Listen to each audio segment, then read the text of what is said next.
BA प्रथम वर्ष में आज हम दूसरी यूनिट के अंदर नया अध्याय पढ़ा रहे हैं। अध्याय का नाम है डेमोक्रेसी यानी लोकतंत्र, जिसको हम जनतंत्र भी कहते हैं, जिसको हम प्रजातंत्र भी कहते हैं।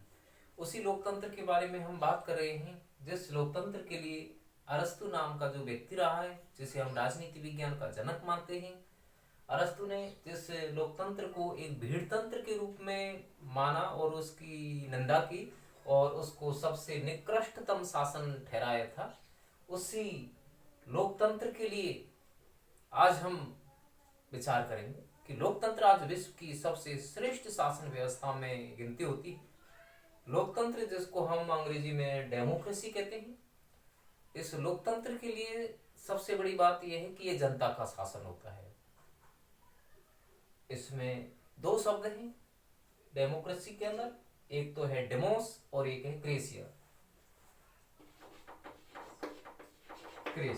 डेमोस और क्रेसिया।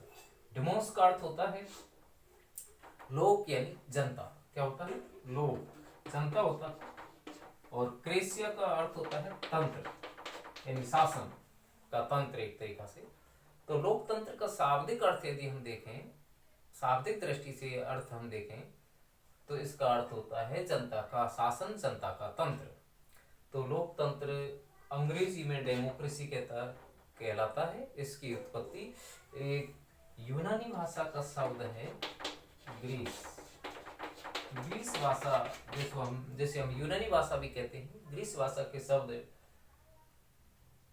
डेमोस और क्रेसिया से हुई है। डेमोस और क्रेसिया दो शब्द हैं। डेमोस का अर्थ होता है लोक, क्रेसिया का अर्थ होता है तंत्र। तो इस प्रकार से शाब्दिक अर्थ यदि देखें तो क्या होता है कि लोकतंत्र जनता का शासन है, जनता का तंत्र है। शासन की शक्ति इसमें जनता में होती है। एक ऐसी व्यवस्था जिसमें शासन का संचालन जनता करती हो, प्रत्यक्ष या अप्रत्यक्ष रूप से शासन जनता के पास होता है। आज हम जब देख रहे हैं कि लोकतंत्र में हर व्यक्ति का भाग होना चाहिए, लेकिन बड़ी जनसंख्या होने के कारण ऐसा संभव नहीं है। इसलिए अधिकांश देशों में लोकतंत्र का प्रत्यक्ष रूप नहीं अपनाया गया है और इसका दूसरा रूप अपनाया गया है, जिसे हम प्रतिनिधि लोकतंत्र कहते हैं, जिसको हम प्रतिनिध्यात्मक लोकतंत्र कहते हैं, और उसी को हम अप्रत्यक्ष लोकतंत्र कहते हैं। तो यहाँ विद्यार्थियों, लोकतंत्र के दो रूप हो जाते हैं, प्रत्यक्ष और अप्रत्यक्ष। तो एक तो होता है प्रत्यक्ष लोकतंत्र और एक होता है अप्रत्यक्ष लोकतंत्र। प्रत्यक्ष लोकतंत्र, जैसा कि नाम से स्पष्ट है, ऐसा शासन होता है जिसमें जनता स्वयं शासन का संचालन करती है, जिसमें जनता के बीच में और सरकार के बीच में कोई भेद नहीं होता है। उसे बोलते हैं प्रत्यक्ष लोकतंत्र, जिसमें जनता ही स्वयं शासन का संचालन करती है। स्वयं शासक और स्वयं शासित की भूमिका जहां जनता के रूप में देखने को मिलती है, वो होता है प्रत्यक्ष लोकतंत्र। लेकिन ये प्रत्यक्ष लोकतंत्र आज के युग में संभव नहीं है। आज जनसंख्या करोड़ों में है और छोटे राज्यों में, कम जनसंख्या वाले राज्यों में तो ये संभव है, लेकिन बड़े देशों में ये संभव नहीं है। आज प्रत्यक्ष लोकतंत्र का यदि कहीं अस्तित्व है तो वह है एक देश स्विट्जरलैंड। स्विट्जरलैंड में प्रत्यक्ष लोकतंत्र है। बाकी सब देशों में हम देख रहे हैं अप्रत्यक्ष लोकतंत्र देखने को मिलता है, और उसी को हम प्रतिनिध्यात्मक लोकतंत्र कहते हैं। अब हमने जान लिया कि लोकतंत्र जनता का शासन होता है। इस लोकतंत्र के लिए हम मान करके चलते हैं कि लोकतंत्र क्या है? एक प्रकार से सामाजिक व्यवस्था है, एक प्रकार से आर्थिक व्यवस्था है, एक प्रकार से लोगों की मनोवृत्ति का परिणाम रहा है। लोकतंत्र जिसके लिए हम कहा करते हैं कि इसमें नैतिकता और आध्यात्मिकता की भी उन्नति होती है, और इसके लिए बताया गया है कि ये एक विशेष प्रकार की शासन व्यवस्था जो लोकतंत्र है, एक विशेष प्रकार की शासन व्यवस्था होती है जिसमें शासन का संचालन जनता करती है। आर्थिक व्यवस्था जनता के हाथ में होती है। एक तरीका से यूं हम कहें कि इसमें जीवन स्तर को ऊंचा उठाने का प्रयास किया जाता है। लोकतंत्र एक जीवन पद्धति भी है। क्या है? एक जीवन पद्धति भी है, जिसका मतलब यह है कि लोकतंत्र जीवन जीने का ढंग भी है, तरीका है कि हमें कैसे अच्छा जीवन जीना है, कैसे हमें अपने जीवन का यापन करना है। तो ये लोकतंत्र के लिए बताया गया है कि लोकतंत्र जीवन जीने का एक ढंग भी है, लोकतंत्र एक आर्थिक व्यवस्था भी है, लोकतंत्र एक आध्यात्मिक और एक नैतिक मनोवृत्ति भी है, और लोकतंत्र जिसको हम एक सामाजिक व्यवस्था के रूप में भी जानते हैं। क्या जानते हैं? सामाजिक व्यवस्था के रूप में भी जानते हैं। तो ये तो मुख्य मुख्य बातें हैं कि लोकतंत्र आखिर क्या है। तो लोकतंत्र में निर्णय लेने की व्यवस्था होती है, लोकतंत्र में शासन की व्यवस्था जनता के हाथों में होती है, जनता का सामाजिक नैतिक आध्यात्मिक विकास इसमें देखने को मिलता है। अब इस लोकतंत्र के लिए हम अर्थ के बाद हम इसकी कुछ परिभाषाओं को देखते हैं कि लोकतंत्र की क्या परिभाषाएं रही हैं। लोकतंत्र जो कि एक प्राचीन काल में भी ये था, प्राचीन यूनान में लोकतंत्र का अस्तित्व था। एथेंस का नाम आपने सुना होगा। एथेंस में लोकतंत्र का हमें प्राचीन काल में रूप देखने को मिलता है। प्राचीन काल में हम भारत की भी बात करें तो भारत में भी इसका कुछ अस्तित्व हमें देखने को मिलता है। लेकिन बाद में लोकतंत्र खत्म हो गया। आपको पता है राजतंत्र आ गया था, राजाओं का शासन आ गया था, और धीरे धीरे राजतंत्र भी खत्म हो गया, और आज हम विश्व में सभी देशों में लगभग लोकतंत्र देख रहे हैं। तो लोकतंत्र का जो दौर है प्रारंभ में था, बाद में खत्म हो गया, राजतंत्र आ गया, और आज फिर से लोकतंत्र पूरे विश्व में अपनी शासन व्यवस्था के रूप में विद्यमान रहा है। आज अब हम लोकतंत्र की परिभाषाओं पर फिर चर्चा करते हैं कि लोकतंत्र की परिभाषाएं क्या है। तो देखो एक नाम आता है यहाँ पर, वो नाम है अब्राहम लिंकन। ये अब्राहम लिंकन अमेरिका के राष्ट्रपति रहे, कई बार असफल भी रहे थे, लेकिन अंत में ये सफल हो गए थे, अमेरिका के राष्ट्रपति बने थे ये अब्राहम लिंकन। उन्होंने लोकतंत्र के लिए एक बहुत अच्छी परिभाषा गढ़ी है कि लोकतंत्र जनता के लिए जनता के द्वारा शासन होता है। यानी इसमें शासन का जो संचालन है वो भी जनता करती है, शासन जनता के लिए होता है, जनता के लिए होता है, जनता के द्वारा होता है, जनता इसमें शासन का संचालन करती है।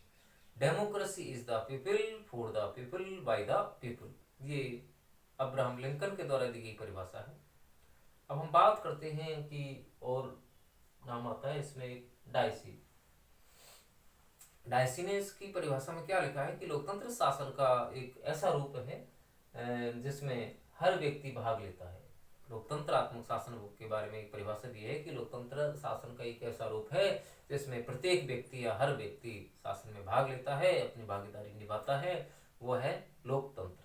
तो ये लोकतंत्र की परिभाषा नहीं। सीले ने लोकतंत्र के लिए कहा है कि लोकतंत्र वह व्यवस्था है जिसमें प्रत्येक व्यक्ति भाग लेता है। सीले क्या कह रहा है? सीले ने भी परिभाषा दी है, लोकतंत्र वह है जिसमें प्रत्येक व्यक्ति भाग लेता है, वो है लोकतंत्र। चाहे वो भाग प्रत्यक्ष रूप से ले, चाहे वो अप्रत्यक्ष रूप से ले। आज हम देख रहे हैं कि प्रत्यक्ष रूप से भाग लेना संभव नहीं है, इसलिए अप्रत्यक्ष रूप से जनता लोकतंत्र में भाग लेती है, जिसमें जनता के चुने गए प्रतिनिधि भाग लेते हैं। चुने गए प्रतिनिधि शासन का संचालन करते हैं। जनता को वोट डालने का अधिकार होता है, चुनाव लड़ने का अधिकार होता है, और अपने प्रतिनिधियों के लिए क्या है कि एक प्रकार से यूँ कहें कि वो प्रतिनिधियों का एक तरीका से चयन करने का अधिकार भी रखते हैं। प्रचार प्रसार में भूमिका होती है जनता की। तो यहाँ इस प्रकार हम देख रहे हैं कि लोकतंत्र में जनता अप्रत्यक्ष रूप में भी भाग लेती है। अपने प्रार्थना पत्र देना, अपनी शिकायतों का निवारण करना, ये सब लोकतंत्र में है। तो इसलिए हम देख रहे हैं कि लोकतंत्र शासन का श्रेष्ठ रूप रहा है। एक परिभाषा इसमें एक नाम आता है गिडिंग्स। गिडिंग्स नाम आता है, इसने भी एक परिभाषा दी है कि लोकतंत्र सरकार का एक ऐसा रूप रहा है जिसमें शासन की शक्ति का संचालन जो राज्य के द्वारा, समाज के द्वारा, या बहुत कुछ इन तीनों के द्वारा होता है। तीनों के द्वारा मतलब इसमें समाज का भी योगदान होता है, इसमें राज्य का भी योगदान होता है, सरकार का भी योगदान होता है।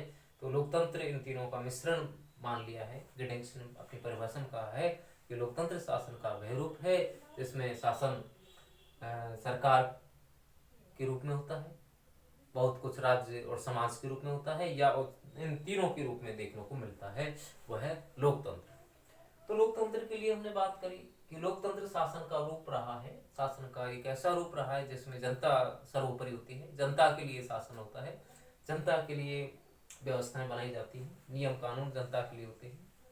तो ये लोकतंत्र की बात हो गई यहाँ पर कि लोकतंत्र शासन का सबसे श्रेष्ठ रूप रहा है, जिसके दो रूप रहे हैं, प्रत्यक्ष लोकतंत्र और अप्रत्यक्ष लोकतंत्र। प्रत्यक्ष लोकतंत्र जब देखा गया कि ये संभव नहीं है, तो इसलिए अप्रत्यक्ष लोकतंत्र को ग्रहण किया गया, अपनाया गया, और आज विश्व के अधिकांश देशों में अप्रत्यक्ष लोकतंत्र ही देखने को मिलता है।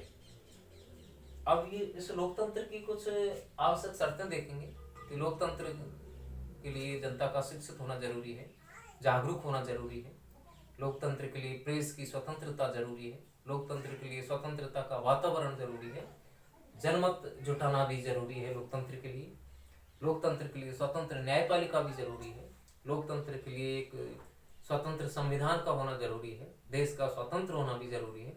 तो ये कुछ को आवश्यक बातें हैं जो लोकतंत्र के लिए जरूरी मानी गई हैं। तो लोकतंत्र शासन का रूप हो गया, शासन का वह रूप हो गया जिसमें जनता ही सब कुछ होती है, जनता के लिए ही शासन होता है। स्विट्जरलैंड की बात करिए हमने, तो स्विट्जरलैंड जो कि प्रत्यक्ष लोकतंत्र का कर रहा है, लेकिन वहाँ लोकतंत्र प्रत्यक्ष है, बाकी सब देशों में कैसा है, अप्रत्यक्ष लोकतंत्र है। अब लोकतंत्र के लिए कुछ विशेषताएं और लोकतंत्र के लिए जो सिद्धांत है, जैसे वर्ग संघर्ष के रूप में लोकतंत्र का सिद्धांत है, मार्क्सवाद जो रहा है उसके रूप में सिद्धांत रहा है, उदारवाद के रूप में इसका सिद्धांत रहा है। तो ये कुछ सिद्धांत भी हैं जो हम आगे की वीडियो में देखेंगे कि लोकतंत्र के कुछ आवश्यक महत्वपूर्ण सिद्धांत भी हैं, और लोकतंत्र के लिए आवश्यक शर्तें हैं, और लोकतंत्र की कुछ बाधाएं भी। बाधाओं से मतलब जैसे अशिक्षा है, आतंकवाद है, गरीबी है, एक स्वतंत्रता का अभाव है, ये कुछ बाधाएं हैं जो लोकतंत्र के मार्ग को अवरुद्ध करती हैं, बाधित करती हैं। तो उन पर भी चर्चा करेंगे। तो आज हमने जाना कि लोकतंत्र शासन का रूप होता है, इसके दो रूप होते हैं, प्रत्यक्ष और अप्रत्यक्ष। इसकी परिभाषाएं भी देखी, सीले ने दी है, और इसमें डायसी ने दी है, हिडिंग्स ने दी है। तो ये परिभाषाएं भी हमने देखी, आगे की वीडियो में होंगे।